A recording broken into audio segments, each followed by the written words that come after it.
Conéctate con nosotros, búscanos en Instagram como Radio U Central. Revive tus programas favoritos en nuestro canal de YouTube y visita nuestro sitio web radio.ucentral.cl.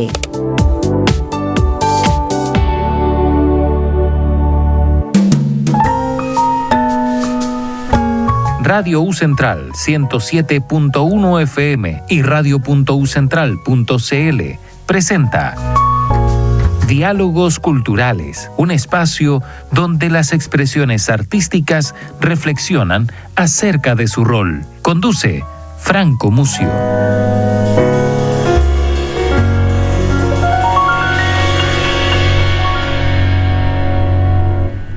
Hola, muy buenos días. En una nueva sesión de Diálogos Culturales, este espacio radial en la cual las diferentes disciplinas artísticas dialogan acerca de su rol en nuestra sociedad.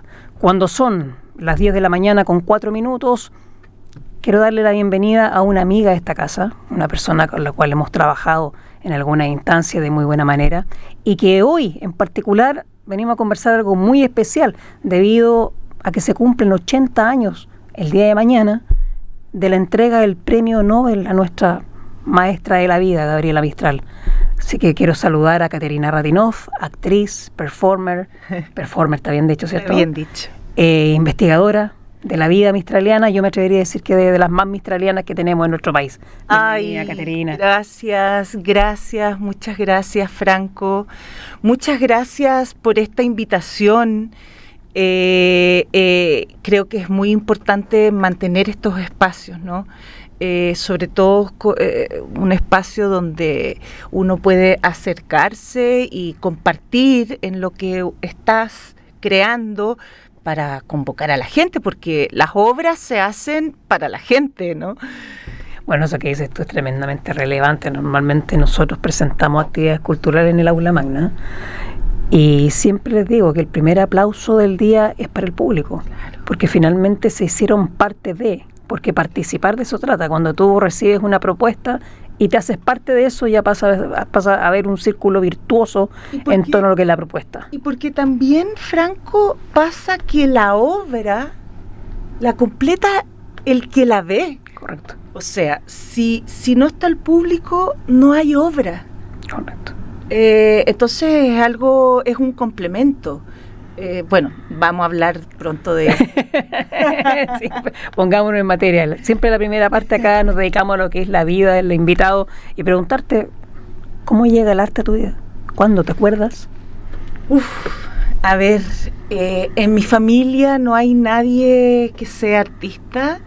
Yo vengo de una familia de clase media, baja, lo cual me enorgullece muchísimo porque eso significa que ha habido un trabajo, ¿no?, de superación personal, de superación de vida, y eso es lo importante.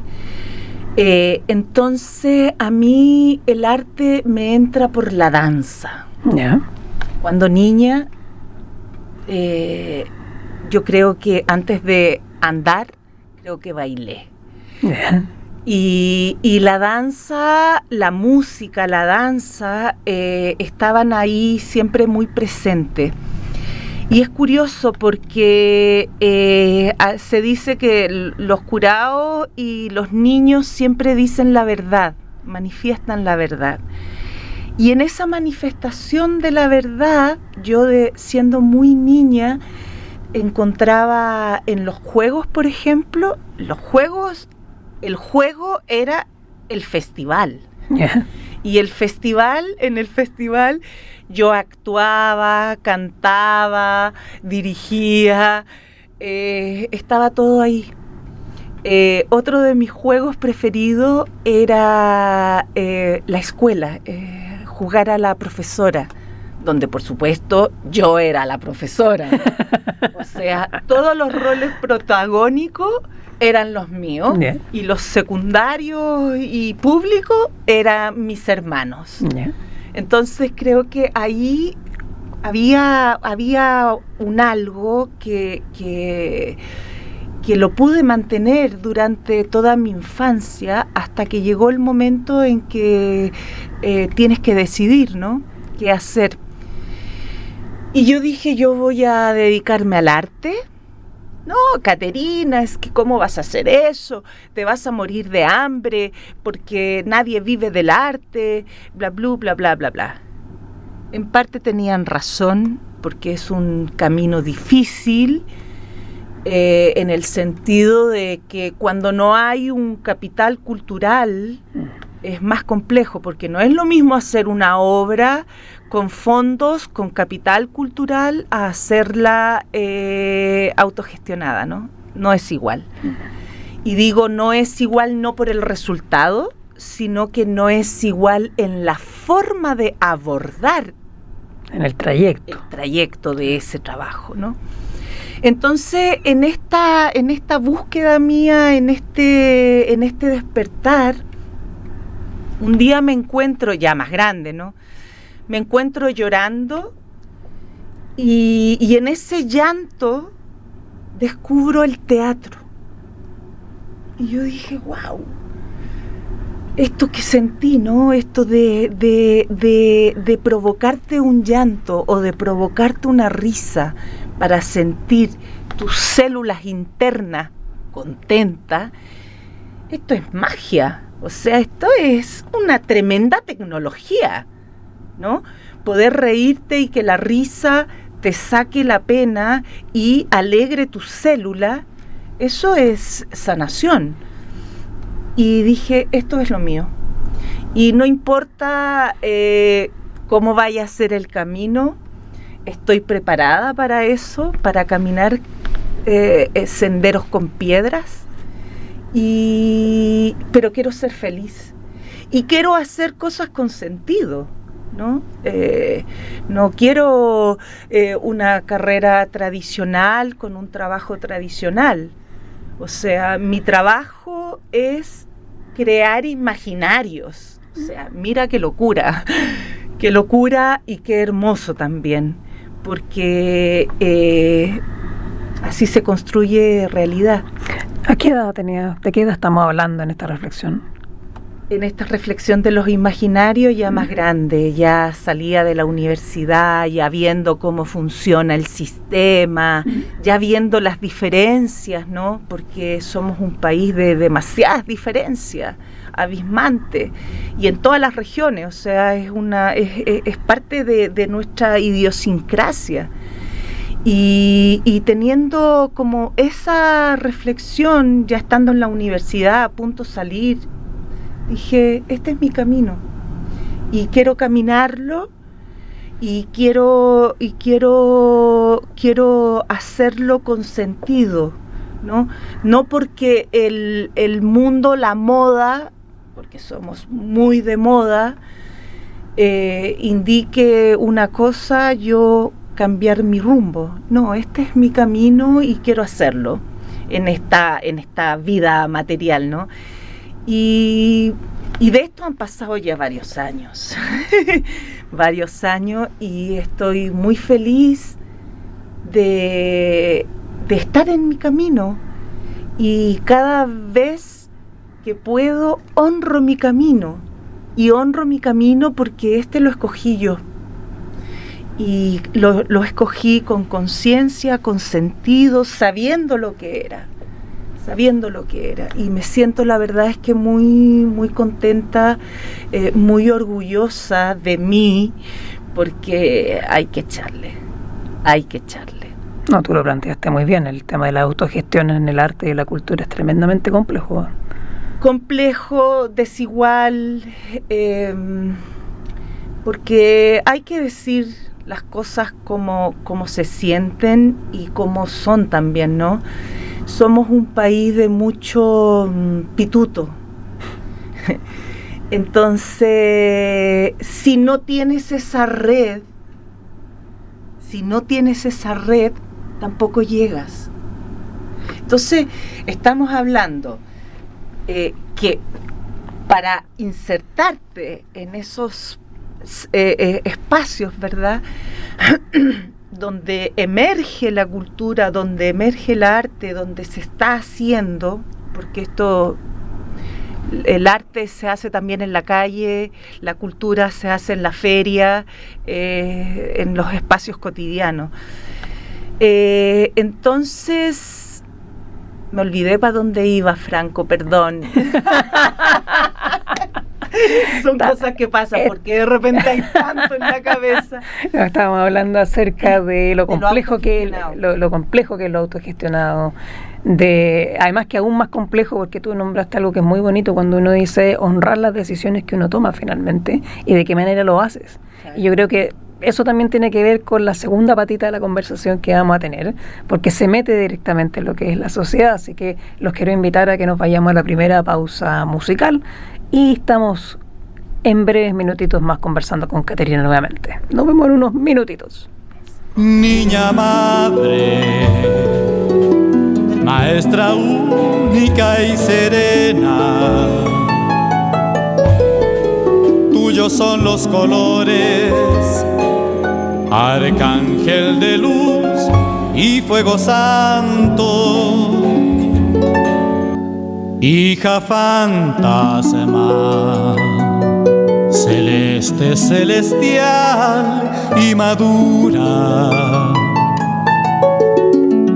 manantial y morada, rocío, Lucila, azul estrella, reina de Chile.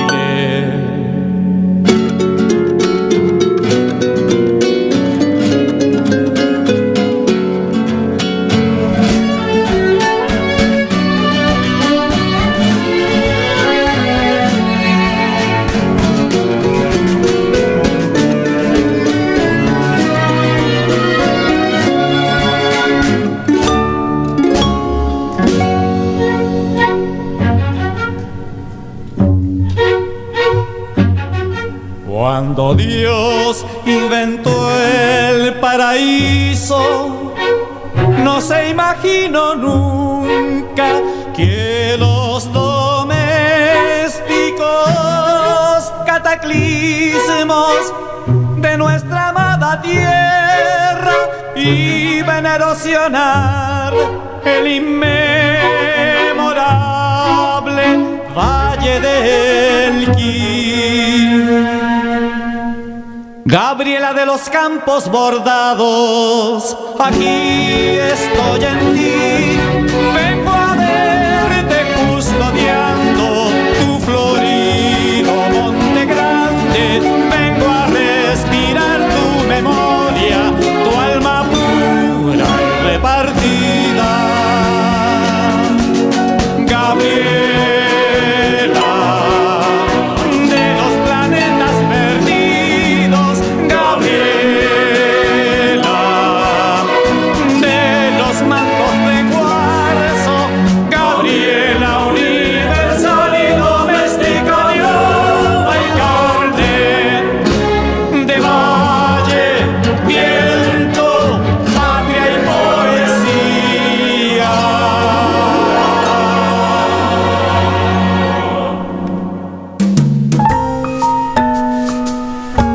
Estamos presentando Diálogos Culturales junto a Franco Mucio.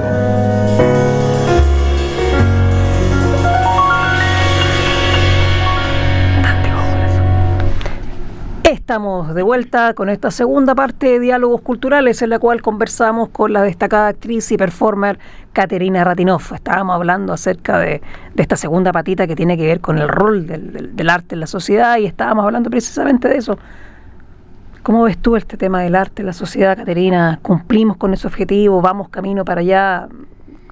Mira, siempre estamos empujando ese carro, sobre todo desde las artes, los artistas, los agentes culturales, como se llaman.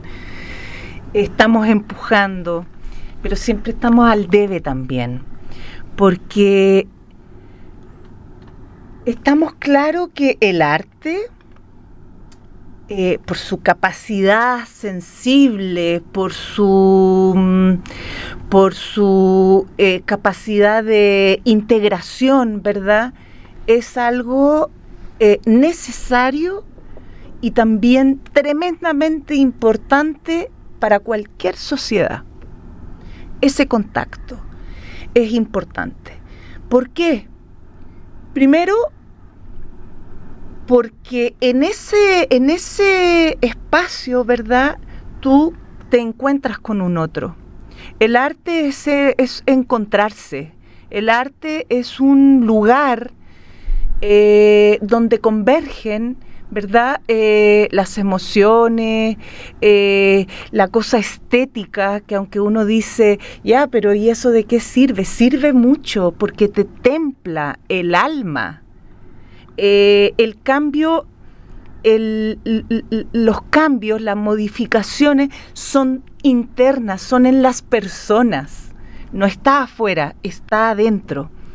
Entonces, si yo consumo arte, si yo tengo la posibilidad de ir al teatro o ir al museo o ir a un concierto, voy a tener un panorama y voy a recibir esa información de estas distintas áreas, ¿verdad?, que convergen todas en ti.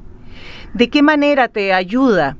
Primero voy a tener un pensamiento crítico, porque va a haber observación. El arte es observación. Va a haber observación, voy a pensar, voy a tomar ideas, voy a tomar partido de algo. Me atrevo a dar una opinión, porque eso es lo otro. Tenemos miedo. El arte, cualquiera sea su manifestación, te saca de eso. Entonces, es importante el arte en las escuelas, es fundamental. Y cuando digo que estamos al debe, por ejemplo, hoy día las escuelas, los programas de escuela, ¿verdad?, tienen ya inserto en su programa un área de integración artística.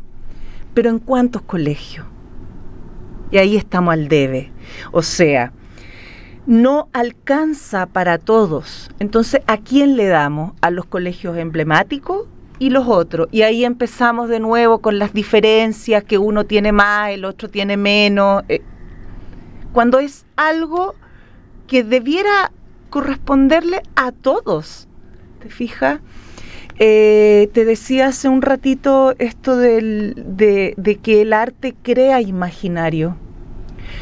Así como el lenguaje crea realidad, el arte es lenguaje.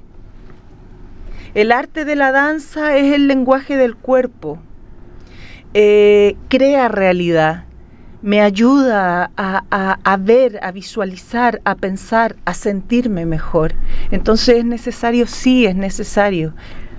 Tú tocaste algo que es súper importante, que yo, por lo menos acá, ya que estamos en una universidad, siempre hablamos del tema de la educación, y en el caso mío siempre trato de hablar del tema del arte en la educación. ¿Estamos haciendo bien esa pega o no? No. ¿De qué manera? Perdón que lo diga, pero yo soy magíster en pedagogía teatral y trabajé como 17 años. Mis últimas clases fueron en la pandemia. Ahí dije, no, por la pantalla, ¿no? Y veo que se hacen muchas cosas por cumplir, por seguir un programa. Entonces, si el programa me dice que yo tengo que hacer artes integradas, hoy día tenemos hasta la IA que nos entrega el material casi listo y lo hago. El punto es que esa integración de las artes no pasa por un programa, no, es más profundo que eso. Requiere una continuidad, requiere que sea inclusiva, ¿no? Cuando digo, me refiero a esa inclusión, que son muchas las variables que convergen en ese punto. Entonces, No se trata de, cuando hablamos de el arte en las escuelas, no se trata de que los niños hagan una obra de teatro, porque siempre también se llega a eso, ¿no? Al resultado. Una muestra. No es la muestra, es el proceso. Es lo que sucede con ese niño que está experimentando, ¿verdad? Una forma de crear. ¿Qué pasa con ese niño? ¿Cómo entra? ¿Cómo sale? Y ahí está esa transformación. Y lo más probable es que ese niño llegue a su casa y a partir de la experiencia que tuvo en la escuela, empieza a transformar la casa. Y eso es lo hermoso, pero no alcanzamos a llegar a eso. Eso que dices tú es tremendamente relevante, porque finalmente el por cumplir no solamente se da en el arte, el por cumplir se da en el deporte, la educación física, el por cumplir se da en historia, retirando horas de historia de los currículos. O sea, eso ya es... La ciencia también por cumplir, por ende lo que dices tú, esta magia que la persona se vea involucrada en una representación artística no se da. Claro. Yo nunca me voy a olvidar que hay un poeta que a mí me fascina, que es Gonzalo Rojas de Lebu, poeta del carbón. Y yo me acuerdo que en el colegio, ni siquiera en el colegio, me acuerdo que lo vi posteriormente en un texto de enseñanza media hace algunos años, y hablaban del poema El Silencio, que es un poema maravilloso. Pero precisamente era tan por cumplir que no había ninguna reflexión al respecto. No había un contexto. Nadie le decía al estudiante que ese poema había nacido en un gran apagón que ocurrió en Valparaíso y que ahí Gonzalo Rojas, mirando hacia el puerto, comienza a hablar del silencio como la única voz. Todo el hueco del mar no bastaría, y ahí empieza a desarrollar. Y ahí, por ejemplo, comenzar con esa instrucción para que la gente acoja su propio silencio, que es una manifestación majestuosa, el silencio. Totalmente. Es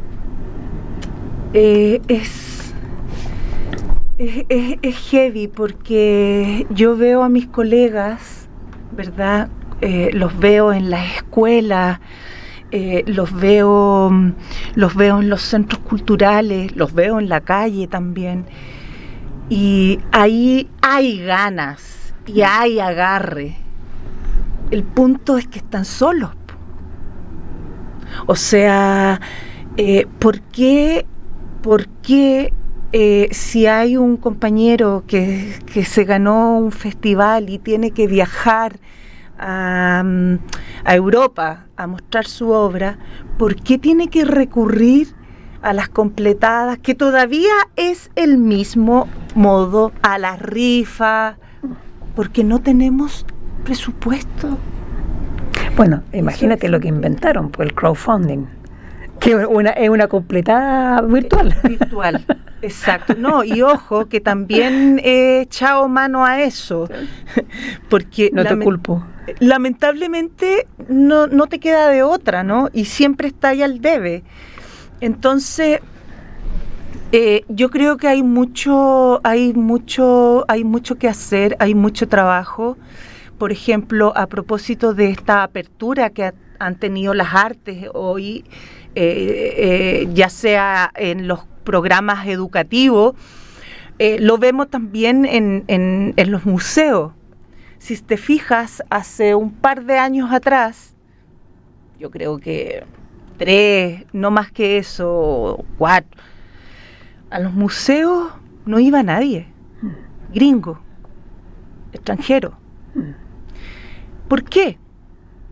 Porque tú vas al Museo Nacional, y esto con mucho respeto para los colegas, compañeros que están, artistas que están en esas postas, tú vas al Museo Bellas Artes, que es el museo de Chile, y encontráis puertas cerradas, en mantención, y al final la exposición se reduce a 3 salones y sería. Y ahí pasa otra cosa. ¿Por qué la gente no va al museo? ¿Por qué siente tanta distancia de la obra? Porque se siente tonto, porque no entiende. Y no quiero sentirme tonto, no entiendo esta obra. ¿Esta obra es contemporánea? No entiendo. Lo que pasa también en la danza, ¿no? Porque la danza es más abstracta. Entonces, no sé de qué no entiendo de qué se trataba la obra. Y lo concreto, y ahí tú te das cuenta que no se entiende, no porque esté hecha así a propósito, sino que es la distancia que hay, la falta de asistencia a ese tipo de obras. Bueno, y en ese aspecto creo que los museos han ido haciendo un camino lento, pero creo que positivo al respecto. Sí, muy positivo. Muy positivo, precisamente en el trabajo de la mediación. Muy positivo, porque se dieron cuenta que, volviendo al cruce de educación y arte, ¿qué es la mediación? Por ejemplo, a mí me pasó que hace muchos años atrás, a mi hermana chica, yo tengo 23 años de diferencia con mi hermana chica, la llevé a ver una obra de Salvador Dalí, aquí en la estación Mapocho, fue la última vez que estuvo Dalí, una obra de gran formato, muy, muy hermoso. Y yo decía, ¿por qué no hay unos escritorios con unos lápices de colores para que los niños pinten a Dalí? No entiendo por qué. Años después ya se empezó a desarrollar de una manera diferente, con mediación, con guía, con una persona que le explica. Pero esa es la ruta finalmente, porque además que vais formando audiencia, ese es el otro camino. Claro. Y en ese aspecto, lo que íbamos tocando, que creo que ahora ya viene para la tercera parte de lo que vamos a conversar, imagínate lo que le pasa a nuestra gran maestra. Claro. Nuestra gran maestra, que tiene una tribuna importante, pero aún así hemos tergiversado su mensaje. Claro. Aún hay muchas personas que piensan que Gabriela Mistral son los piececitos de niños. Claro. Y que desconocen su contenido epistolar, su pensamiento pedagógico. Y su obra filantrópica, todo lo que hizo, a escondida, sola, o sea, es una maestra que ya vamos a tocar ahí el tema mistraliano. Nos vamos a poner más mistralianos que nunca en la tercera parte de esta conversación, en estos diálogos culturales con Caterina Ratinov. Vamos a nuestra segunda pausa musical y volvemos.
Ya tus piernas no te pertenecen, son únicamente noche, abismos estrellados, vértigo chasqui.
Estamos presentando Diálogos Culturales junto a Franco Mucio.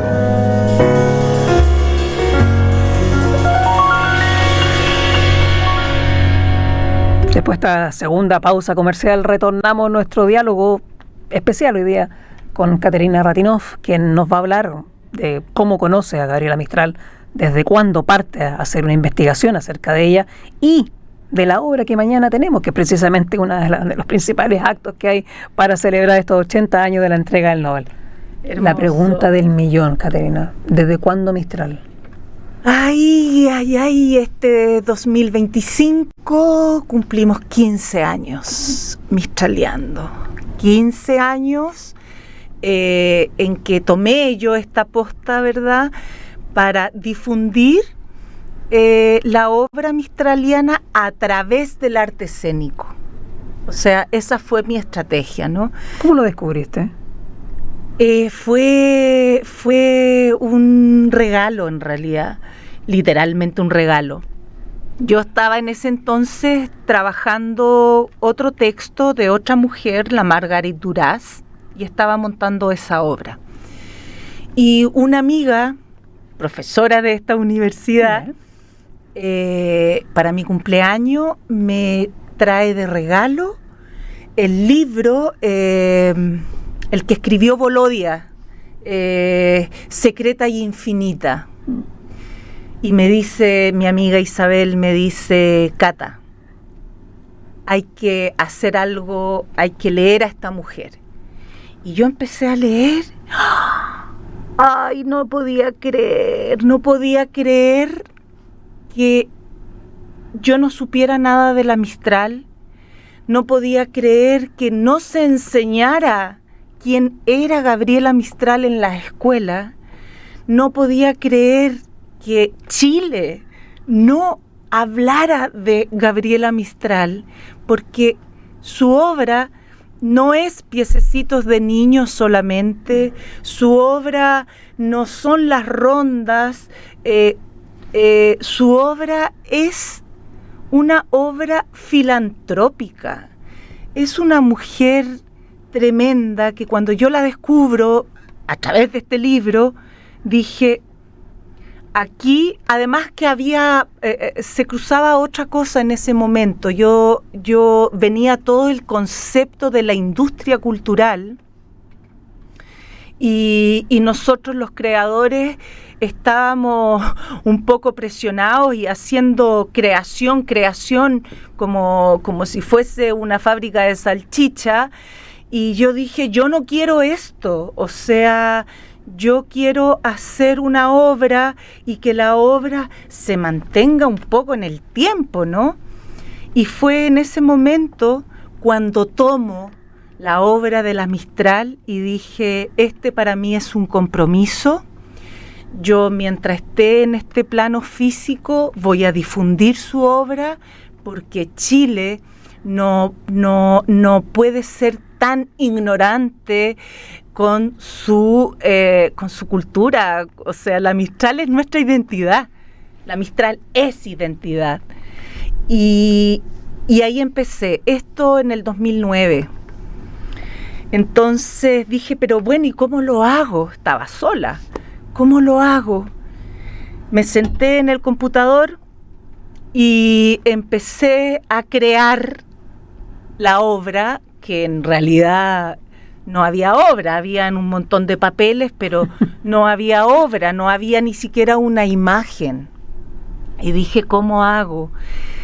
Y la propuesta en este caso, porque Gabriela Mistral vivió en todo Chile, de Punta Arenas hasta Antofagasta, recorrió todo Chile. Entonces yo dije, en ese entonces dije, ya, la obra quiero que sea una obra itinerante, que se mueva, quiero que perdure en el tiempo y quiero que hable del cruce de la biografía de Gabriela Mistral y el impacto que tuvo en esos territorios.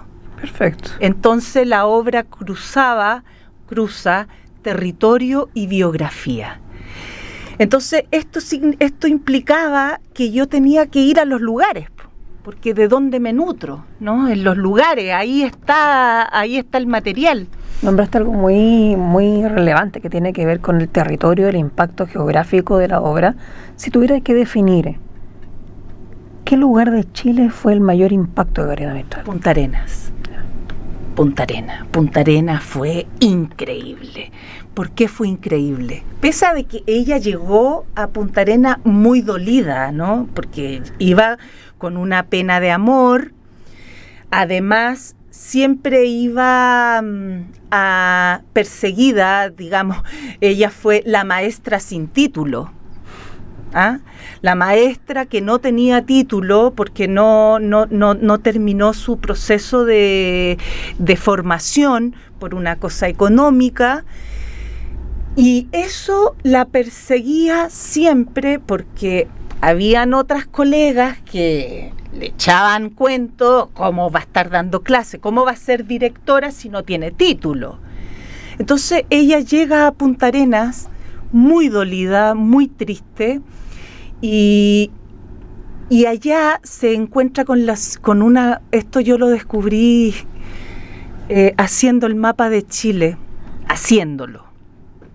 Entonces cuando ella llega a Punta Arenas, descubre que Punta Arenas, que la Patagonia es colectiva. ¿Y por qué es colectiva? Porque descubre los islotes. Yeah. Entonces, hay un gran terreno, pero hay pequeñas islas que se juntan con otras, y en esas islas hay comunidades. Y ahí viene ella descubriendo, ¿verdad?, esto de las comunidades. Ella en ese entonces en Punta Arenas era inspectora del colegio de niñas, ¿no?, del liceo de niñas, y donde le llegaban niñas que llegaban caminando, gente de muchos lados, y viendo la geografía es que descubre esto, ¿no? Entonces, otra cosa importante que ella hace en Punta Arenas, crea las escuelas nocturnas. Ahí viene esa idea, ¿no? A propósito de que había mucha analfabetismo, entonces ella da esta posibilidad y abre su casa. Ella viene de una casa-escuela, o sea, la escuela y la casa está junta, ¿no? Entonces abre su casa para enseñar a leer a la gente del campo. Otra cosa importante que sucede en Punta Arenas, esto lo dice ella, recordemos que es muy amiga de Pedro Aguirre Cerda, en ese entonces ministro de Educación. Y Pedro Aguirre Cerda, que ya venía con una idea muy clara de cómo debía ser, ¿verdad?, le dice a la Mistral y la manda, ¿no?, porque íntimos amigos, cada vez que la Mistral se sentía perseguida por alguien, hablaba con él y la cambiaban de lugar. Entonces el Pedro Aguirre Cerda le dice: necesito que vayas a chilenizar. Entonces ella va a Punta Arenas a chilenizar, un lugar, ¿verdad?, donde habían muchos extranjeros y la gente, digamos, del pueblo, la gente, los chilenos, están más al sector campesino, ¿no? Entonces ella se va a chilenizar ahí, y también se va a chilenizar a Antofagasta, o sea, extremo a extremo.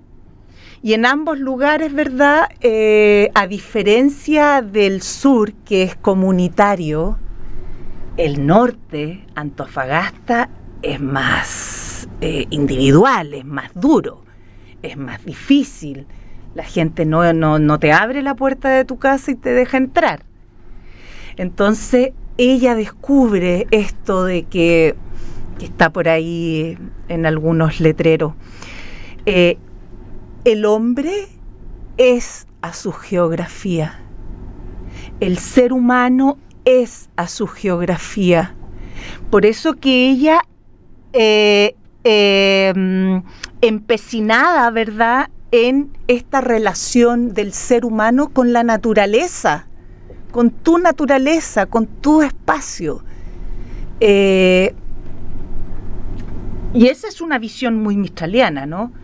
Las escuelas granja. Todo viene de ahí. Todo viene de esta relación, de esta simbiosis, ¿verdad? Ser humano, naturaleza, cuerpo, tierra. Somos lo mismo. Y ese contacto con esa tierra, que es tu tierra, es lo que tú no puedes perder, porque cuando pierdes eso, te pierdes a ti mismo. Eso lo dice ella en El Grito, un ensayo. Qué maravilla, Caterina. Es que es realmente hermoso. Y yo digo, pucha, imagínate, yo llevo 15 años para llegar a esto, digamos, para tener yo toda esta información, ¿no? Yo en esta investigación he sido y he ido de alguna manera muy a tientas, porque yo no vengo de las letras, yo no soy poeta, no escribo. Bueno, soy poeta porque hago poesía con otros materiales, pero no escribo, no soy de la palabra, ¿te fijas? Entonces ha sido algo hermoso y mi interés es abrir esto, es decir esto, ¿no? No volvamos a las escuelas granjas, volvamos a la relación con la naturaleza. Mira, sin ir más lejos, no sé si tú conoces el colegio, el Liceo Teresa Prat, ex Liceo de Niñas número 6, el que está en Franklin. Ya. Ese liceo lo fundó Gabriela Mistral. Cuando digo lo fundó, me refiero que fue hecho a la medida de Gabriela Mistral. Hoy día, 2025, ese liceo estamos hablando, ella fue directora ahí en 1921, estuvo un año y luego se fue a México. Si tú vas a ese colegio, lo primero que te recibe es un enorme patio con árboles, con rosales, con pajaritos, con mesones de trabajo en el patio, bajo un árbol, las salas abiertas, y tú decís, eso hasta el día de hoy, tú vas y te vas a encontrar eso, y tú dices, wow, qué diferencia de este colegio y de este otro colegio, que están construidos en la misma época, pero hay una diferencia. Porque este lo pensó la Mistral y lo pensó en relación a su pedagogía, ¿no? A su modelo. ¿Cuál era su modelo? Repetir, entregar la minuta, descubrir, hacer, estar. Una cosa tan simple como estar, que no sabemos estar. Porque tú, vamos, esto que empieza, que eso te está diciendo que no sabía estar. O sea, si no sabemos estar, menos vamos a saber ser. O sea, partiendo de ese punto. Es que ahí está el tema, y justamente ahí está el trabajo y la lucha, porque la Mistral nunca dejó de escribir para Chile, de pensar en Chile, nunca dejó Chile, y Chile la abandonó. Entonces, estamos en deuda histórica. Y a propósito de eso de la deuda que tenemos con Gabriela Mistral, que creo que finalmente va a ser una especie de deuda eterna que vamos a tener, va a ser muy difícil saldarla, creo que hemos tenido una muy grata conversación, hemos podido desarrollar algunos en algún porcentaje el pensamiento mistraliano, pero vámonos a mañana. A propósito de estos 15 años realizando investigaciones, ¿qué va a ocurrir mañana? Mañana, que es un día muy especial, es 10 de diciembre, un día 10 de diciembre de 1945, Gabriela Mistral recibe el tan preciado Premio Nobel de Literatura. Entonces, mañana, y por eso tiene que ser mañana, porque nosotras con el colectivo G80, que son las mujeres, son poetas la mayoría, este es un trabajo interdisciplinar que llevamos realizando ya hace un ratito. Nosotros queremos conmemorar estos 80 años con algo bien especial. Primero, tomamos la obra Poemas de Chile, obra póstuma de Gabriela Mistral. Es una obra, el poemario Poemas de Chile, ella lo escribe en distintas etapas de su vida, porque era tanta la necesidad de recordar Chile, era tanta la necesidad de sentir el olor a tierra mojada, que ella lo imagina. Entonces, pero lo imagina y también con su qué, porque nuestra Mistral es inteligente, entonces aprovecha en esa obra de tirar sus mensajes subliminales, ¿no? Y lo hace de una manera magistral, porque lo hace a través de un niño. Entonces ella es un fantasma que está recorriendo Chile. Y nosotras quisimos un poco tomar esto, ¿verdad? Y dijimos, bueno, ¿dónde? En el Cerro Santa Lucía. En el Cerro Santa Lucía, a propósito de que fue uno de los pocos homenajes que se le hizo a la Mistral en Chile, el mural de Fernando Daza, que está al costado del Cerro Santa Lucía. El mural se hizo en 1970, 25 años después de recibir el Nobel. Imagínate. Entonces, a partir de eso dijimos, bueno, el cerro, y qué mejor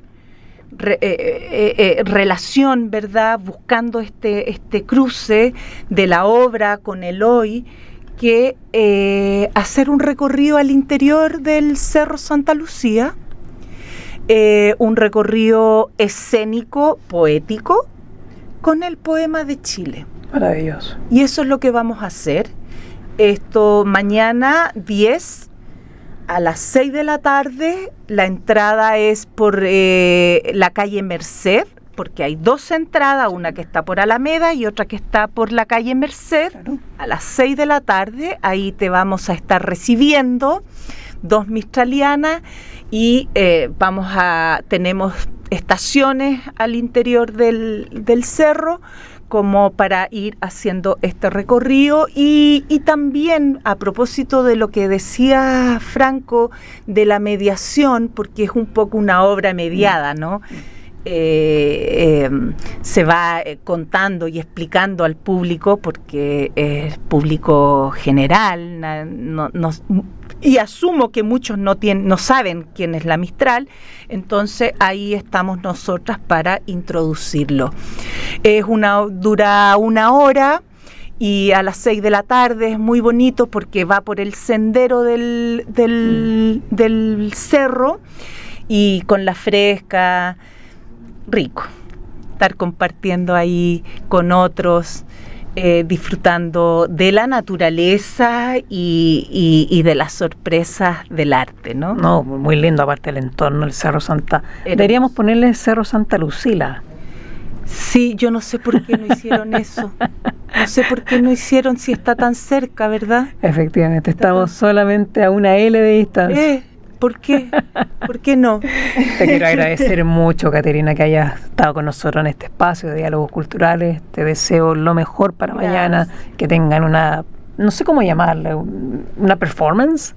Que, como se dice en el teatro, ¿no? Que sea un buen estreno. Perfecto. Y harta mierda. Harta, que les vaya muy bien. La verdad que todos los homenajes que se le hagan a nuestra gran maestra van a ser poco en nuestra historia, pero de eso se trata, honrar la memoria de una de las grandes figuras que hemos tenido, no solamente a nivel intelectual, sino que por sobre todo a nivel humano.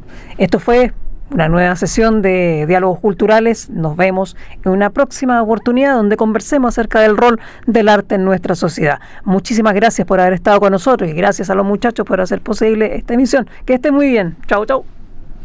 Chao, chao.